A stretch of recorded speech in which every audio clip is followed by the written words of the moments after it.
Fatos e versões. O que vai impactar na sua vida agora no Café com Política. E no Café com Política de hoje a gente recebe o deputado estadual Alencar da Silveira Júnior, do PDT, e ele que vai conversar com a gente sobre esse reajuste da tarifa de ônibus do transporte metropolitano. Tarifa, né, que nós noticiamos aqui no Super N, passou de 5,85, a mais utilizada, para 6,60. Deputado, bem-vindo mais uma vez aqui ao Café com Política. Bom dia. Bom dia para você, Adriana. Bom dia, Rodrigo. Muito bom. Bom dia. A gente bater esse papo aqui na parte da manhã, onde a gente ficou sabendo, há 2 dias atrás, do aumento da tarifa. Pois é. Aumento que veio surpreender toda a população mineira, a classe política, os jornalistas, todo mundo. Eu acho que foi feito, nós tivemos esse ano uma surpresa desagradável num primeiro dia de fevereiro. Antigamente era janeiro, deixaram para fevereiro esse ano e todo mundo foi pego de surpresa. E não foi fácil para o usuário. A gente aqui em casa. Deputado, você que ajuda aqui em casa, só lembrar pois não. Que ela chegou e ela chega com o dinheiro no ônibus, coloca na mão, na hora que ela entregou, o moço falou: está faltando aqui 75 centavos, você vai ter que descer. E ela teve que descer. E isso aconteceu com todos os passageiros que tiveram que separar, né? Separa de manhã para vir trabalhar esse recurso. Pois é, deputado, não foi fácil não, muita gente foi pega de surpresa mesmo, como o senhor reforçou aí, muito bem. E o senhor inclusive está pedindo uma discussão, né? A Comissão de Transporte da Assembleia Legislativa, uma discussão até mesmo visando a anulação desse aumento da passagem. Eu gostaria que o senhor falasse sobre isso e também de que forma, né, essa discussão vai ser feita, se já há uma sinalização do governo para se colocar à disposição até mesmo para conversar sobre o assunto, né? O governo não falou nada ainda. Nós protocolamos da Assembleia Legislativa e passamos para o presidente Léo Portela essa solicitação. Faço parte da mesa, não faço parte da comissão. Sempre trabalhei na comissão de transporte, sempre achei e trabalhei pela frente mineira com transporte de qualidade com preço baixo. O que a gente vê hoje é a falta de transparência do governo, Zema. Eu acho que faltou fazer o que está sendo feito numa Câmara Municipal com a Prefeitura. A Câmara chamou o prefeito e vamos falar, nós vamos dar desconto, nós não vamos, você vai ajudar aqui, você não vai ajudar, mas a população não pode sair prejudicada. Eu acho que o exemplo de Belo Horizonte tinha que ter sido seguido pelo governo. Faltou mandar para a Assembleia Legislativa um projeto que a gente pudesse dar um incentivo ou nesse período pós-pandemia e a pandemia chegando aí, nesse exato momento, a Assembleia poderia ter ajudado, se fosse chamada para conversar. Podia ter ajudado, como ajudou no caso do IPVA, na hora que nós não deixamos subir o IPVA e a população saiu ganhando. Eu tenho certeza absoluta que faltou um pouco de habilidade política. Nós temos que pensar, e há muitos anos eu falo isso, nós temos que tentar desonerar a passagem de ônibus. Nós não podemos ter uma carga tributária de 46%. Nós temos que tentar essa desoneração e acabar com a gratuidade de alguns setores no transporte público, porque quando todo mundo paga mais barato. Então está na hora da Assembleia proibir a gratuidade de oficial de justiça, a gratuidade de carteiro, a gratuidade, tirando idoso e deficiente, as outras gratuidades todas têm que acabar. E o governo está na hora de ajudar o trabalhador, de repente, resolver a situação a partir de que ele pegasse toda a gratuidade do idoso e do deficiente com seus acompanhantes e pagasse esse preço. Ao mesmo preço hoje, se você imaginar o seguinte, o aumento que nós tivemos acima da inflação foi o aumento da gratuidade do idoso e do deficiente. Então o governo poderia perfeitamente pagar para o idoso, pagar para o deficiente, tirar das costas da população, porque quem paga hoje o passe livre para o idoso, e eu fui autor da lei, e eu ajudei a aprovar a lei do idoso e do deficiente em Minas Gerais, no transporte intermunicipal, e ficou parado muitos anos, e no estadual a gente briga muito tempo por isso, quem paga isso é a pessoa que saiu de casa e está hoje trabalhando aí na Rádio Super. A carga de passageiros ela diminuiu nos últimos 10 anos, caiu 54%, porque muita gente hoje tem o seu carro, tem a sua moto e prefere trabalhar dessa maneira. Então, o que acontece? Nós temos que desonerar a passagem. E isso poderia ter sido feito se tivesse conversa com a Assembleia, se tivesse chamado a Assembleia. Olha aqui, nós estamos aprovando um projeto dessa natureza. Como é que pode melhorar, como é que pode fazer e como é que pode resolver? E aquele apelo que a gente faz a todo o segmento do governo federal, estadual, municipal, que é para desonerar. Tirar os impostos da tarifa. O brasileiro não pode pagar o imposto do transporte público. Ele não pode pagar porque ele pagando o imposto do transporte público, ele está devolvendo para o Estado um dinheiro que o Estado tinha que ajudar para ele. Se a gente acabar com todo o imposto até mesmo do parafuso, por esse exemplo, da roda do ônibus, acabando com esse imposto, o imposto cai em 46%. Então a Assembleia, eu acho que ela tem que entrar nessa discussão, chamar o governo e falar o seguinte, anula esse reajuste e paga o reajuste através do passe dos idosos deficientes, que é o mesmo valor. Esse valor do aumento é o valor que é da gratuidade. Acabando com a gratuidade, o governo pagando a gratuidade, nós não vamos ter um aumento para a população, e é um absurdo depois de uma pandemia ter esse aumento no transporte. Deputado, normalmente as empresas argumentam que a planilha de custos delas está inviável, né? E essa argumentação a gente ouve em Belo Horizonte, a gente ouve também por parte dos empresários do transporte metropolitano. Quando o senhor defende a desoneração das passagens, quando o senhor defende que o governo arque, por exemplo, com a gratuidade de idosos e pessoas deficientes, o senhor concorda com a argumentação das empresas de que hoje a planilha de custos está realmente difícil de ser fechada? As empresas têm razão quando argumentam isso? Por isso que a gente chamou a Comissão de Transportes da Assembleia. Eu entendo que a partir do momento que nós vamos colocar um recurso para ajudar e para não ter o aumento, nós temos que averiguar o que é feito. Nada melhor do que a Assembleia Legislativa, a Comissão de Fiscalização Financeira, a Comissão de Transporte, entrar no processo. Chamar o governo e falar assim, qual que é o custo de um passageiro hoje? Qual que é o custo de uma câmara de ar de um ônibus? Qual que é o custo do motor de um ônibus? Entendeu? De um funcionário ali. Nós temos que acabar com isso, com esse faz de conta. Está na hora da transparência, e a transparência hoje é feita com tranquilidade, porque você chega num computador, chega dentro da empresa. Quem sabe a Assembleia não pode viver um dia dentro da empresa para saber o que está acontecendo. Se existe superfaturamento, e isso nós estamos ali para fiscalizar, para legislar. Então nada mais justo, não é chegar e dar o recurso, não. É a Assembleia de Minas fazer, na Comissão de Fiscalização Financeira, na Comissão de Transporte, um pente fino, vamos colocar.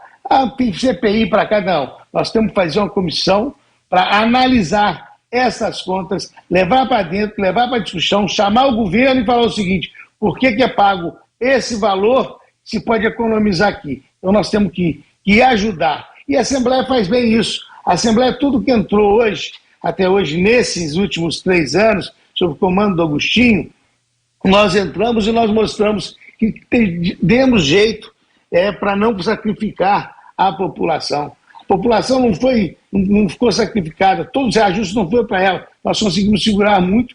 Quero lembrar mais uma vez o IPVA, e nós conseguimos não ter o reajuste 2 estados da federação. E olha que a gente conversa isso muito dentro da UNALI, a troca de ideias, e só tivemos 2 estados.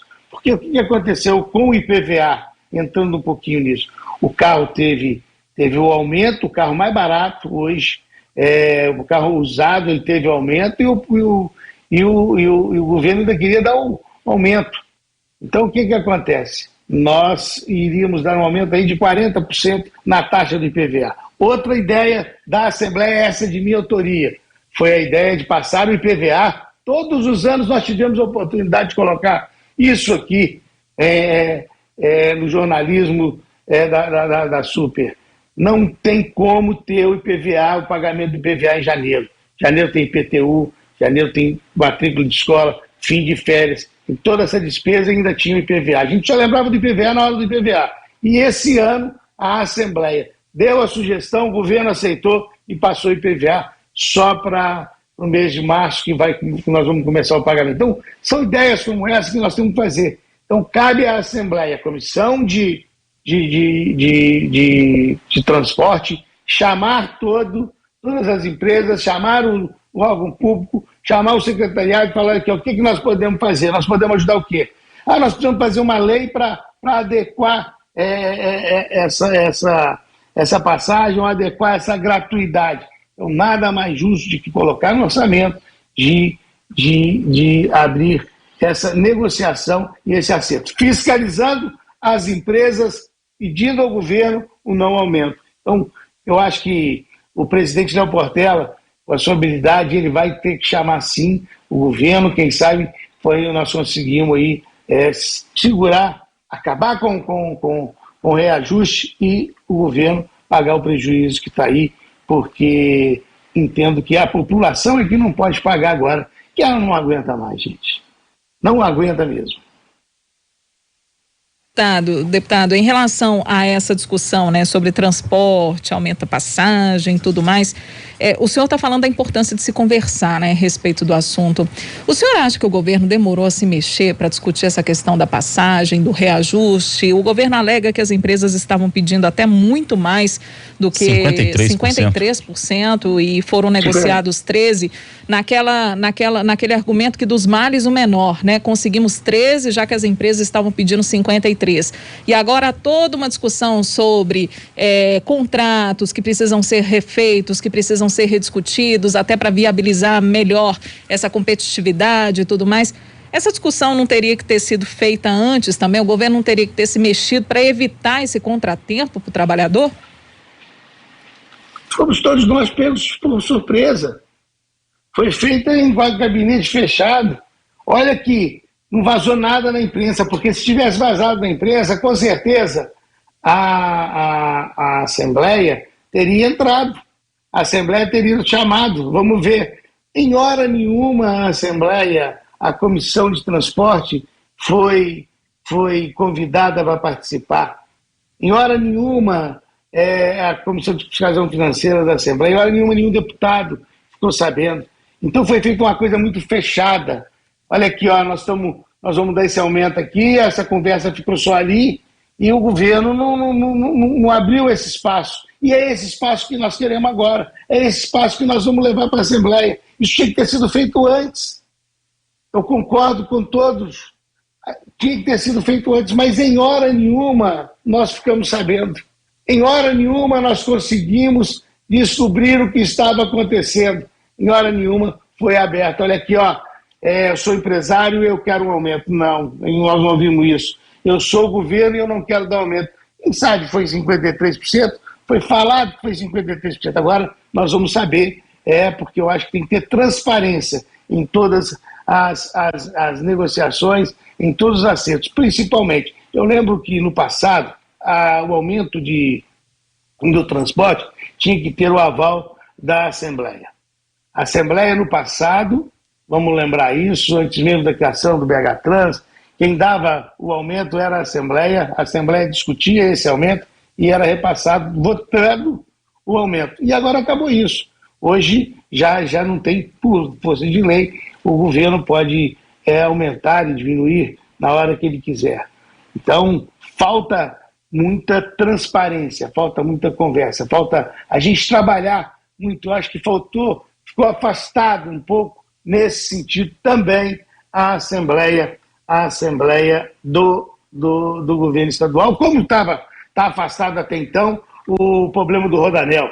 Estão fazendo um Rodanel, todo mundo sabe disso, que vai ser no futuro, bem próximo, depois de inaugurado, um ano depois vai virar uma avenida do contorno, vai ser da mesma forma que tem hoje. A gente tem que levar esse Rodanel e a Assembleia tem que entender, levar para frente. Mas ainda nós não fomos solicitados. A Assembleia não começou a participar ainda da discussão do Rodanel, estão fazendo uma coisa muito fechada no governo e nós já solicitamos o governo que abra o problema do Rodanel. Estou dando o exemplo do Rodanel Porque para mostrar o seguinte, estão fazendo uma coisa fechada, que a Assembleia não está participando, da mesma forma do aumento da passagem. Esse, então, foi muito na surdina, muito caladinho. Pediram 5%. Será que pediram 50%? Ou não foi essa a justificativa para dar um aumento, pegar um aumento na surpresa? A Assembleia tem que saber, e é isso que a gente quer. E o trabalho que tem que ser feito para a gente tentar segurar o reajuste e ver se o governo paga a gratuidade. Que está aqui um valor cobre o outro, e a população. Preocupação minha, preocupação da Assembleia, hoje é uma só. É não deixar a população continuar pagando a conta por falta de criatividade do governo. Hora do bate-pronto. No Café com Política. No Café com Política. Hora do bate-pronto. Deputado, o senhor já participou aqui com a gente em outras oportunidades, sabe bem como funciona o quadro. São perguntas objetivas, respostas também objetivas, é como se fosse um ping-pong, um bate-bola, ok? Você tem que perguntar para mim dessa vez quem vai ser campeão mineiro. Eu vou falar o América. Vamos chegar lá, O senhor tá bom? pode aguardar porque está na nossa lista, não fica ansioso não, deputado. Começando com a política. Vamos começar Rodrigo? pela política? O aumento da passagem dos ônibus metropolitanos, deputado. Um absurdo. Falta de criatividade para resolver a situação e não prejudicar a população. As empresas de ônibus na Grande BH. Tem que melhorar, tem que ter mais transparência, tem que entrar para dentro dela e saber o que realmente está acontecendo para passar para toda a população. A relação governo-assembleia. Pode melhorar muito, e a gente vem falando isso desde o início do governo. O governador Romeu Zema. Eu acho que é um governador que bem intencionado, mas mal assessorado. Como presidente do América, o América na Libertadores, não vou nem perguntar de Campeonato Mineiro, o América na Libertadores. Vamos fazer uma bela partida aqui em Belo Horizonte, levar o resultado para ficar mais fácil buscar a classificação do Paraguai. E o Alencar da Silveira em 2022? Trabalhando em tentar uma vaga no Tribunal de Contas. Se não acontecer, a gente vai pedindo os votos de todos os colegas, mas a gente continua assim na vida pública, porque eu acho que ainda posso ajudar em muito, apesar de já estar completando 10 mandatos aí consecutivos, e boas ideias nós temos. Deputado estadual Alencar da Silveira Júnior, do PDT, nosso convidado de hoje aqui no Café com Política. Obrigado pela entrevista, deputado. Um abraço para você, Rodrigo, um abraço, Leandro. É muito bom a gente amanhecer bem informado com a Super. Muito obrigada, deputado. Um ótimo dia para o senhor, um bom fim de semana.